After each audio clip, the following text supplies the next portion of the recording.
In the old days, when maps still held blank spaces at their edges and sailors swore the sea could swallow the sun, there was a kingdom of green valleys and stone towers, where the wind smelled of pine and chimney smoke, and the bells of the cathedral could be heard even from the farthest fields. The people called it Eldermere, and though its walls were strong and its harvests were fair, there was one sorrow that lay quietly beneath all their songs. For Eldermere had once had a prince. Not a prince carved in marble, not a prince painted in bright colors for festivals, but a living boy with laughter in his chest and mud on his boots. His name was Prince Rowan, and when he was small, he would escape his lessons to race through the castle gardens, climb the old apple trees, and listen to the stable hands tell stories of wolves that spoke like men and rivers that remembered names. The king, his father, would shake his head and pretend to scold him, but his eyes always softened. Rowan's mother, the queen, had died when he was very young, and perhaps that was why he clung so fiercely to every bit of wonder the world offered him, as if wonder could fill the hollow places grief left behind. He grew tall and bright and stubborn, the kind of boy who asked questions no tutor could answer, and he had one question above all. Beyond the northern mountains of Eldermere, beyond the forests where the trees grew black with age, there was said to be a place the old maps did not dare to show. The villagers called it the world's edge. Some whispered it was a cliff where the earth fell into endless sky. Others claimed it was a door, hidden in mist, that opened into realms where time bent like candle flame. Fishermen spoke of strange tides that pulled not toward shore, but toward the horizon itself, as if the sea longed to escape the world. The king forbade such talk. Fairy stories, he said, dangerous fairy stories. But fairy stories have a way of crawling under doors. One autumn night, when fog pressed against the castle windows like pale hands, a traveler arrived at the gates. He wore a cloak stained with road dust and carried a walking staff carved with symbols that seemed to shift when you tried to focus on them. The guards would have turned him away, but he asked for the prince by name. "I bring a message from what lies beyond your maps," he said.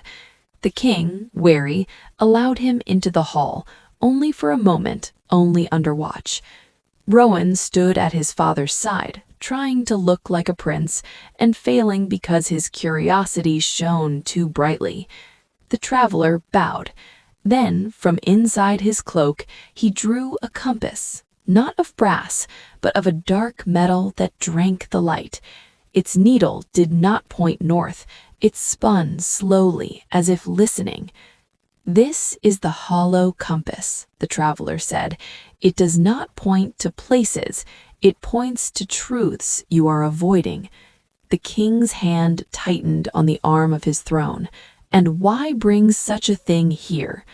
The traveler looked directly at Rowan. "Because your son has been named in a bargain older than your crown." A hush fell over the hall. Even the fire seemed to quiet. The traveler continued, "When Eldermere was young, the first king of your bloodline made a vow at the world's edge. He asked for protection against famine, war, and plague, and he received it. But every gift has a cost. The cost was simple. He placed the compass on the stone floor. It clicked once, like a lock. The kingdom's prosperity became too heavy to be held by ordinary hands," the traveler said. "The kingdom would pay by giving up the one thing it loved most, its heir." The king rose, furious. "Lies!" But the compass needle stopped spinning and pointed straight at Rowan. Rowan's stomach tightened. He felt it as clearly as if the air itself had spoken. The traveler was not lying. The king ordered the traveler thrown out, the compass seized, the doors barred. Yet that night, when Rowan lay in bed, the fog curled under his window, and the wind made a sound like someone calling his name. In the silence, Rowan remembered every time his father had paused when the northern mountains were mentioned, every time the old court historian had changed the subject when the first king's travels were discussed. He rose quietly, lit a candle, and crept to the room where the guards had locked the compass away.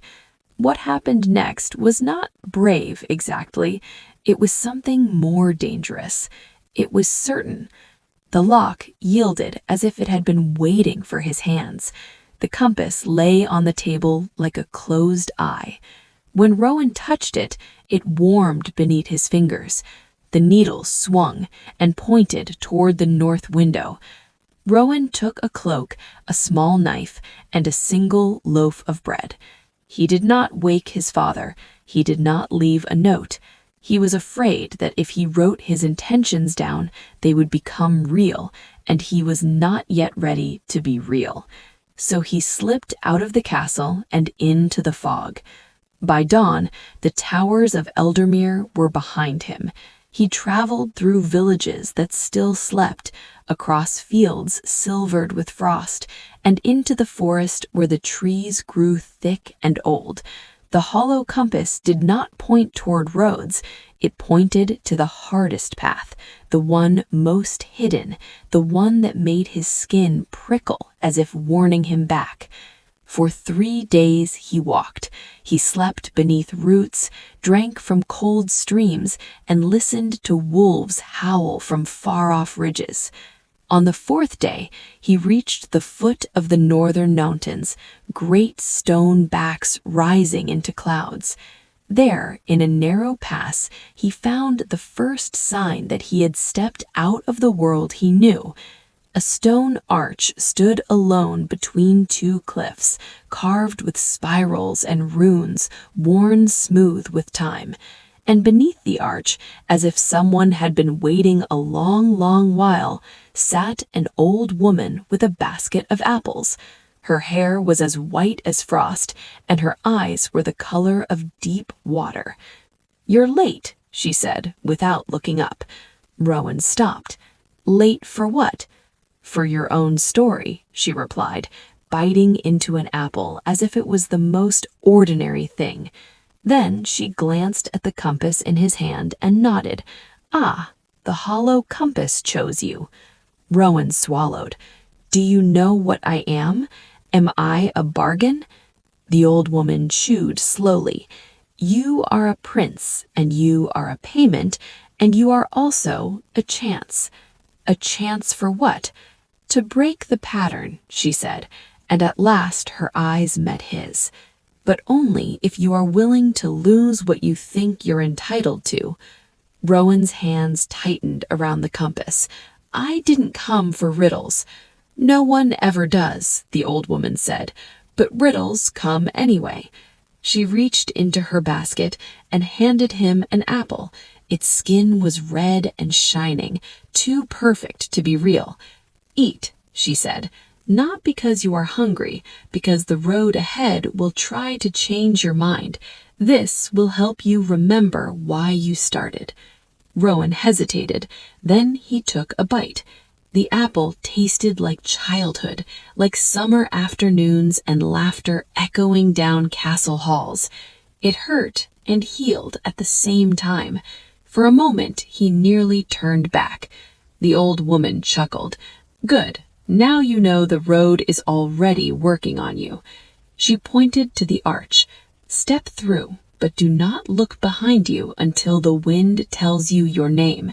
If you look back too soon, you may forget what you were chasing." Rowan stared at the arch. Beyond it, there was only mist. He stepped forward. The air changed instantly. It grew colder, sharper, as if he had walked into the breath of the mountains. The mist thickened around him till he could not see his own boots. He kept walking, one step, then another, holding the compass close. Time became strange. He could not tell if minutes passed or hours. He heard distant bells, then laughter, then the sound of waves crashing, though no sea should have been near. Then the wind whispered, soft as a sigh. "Rowan." He stopped. The mist thinned, and the world opened.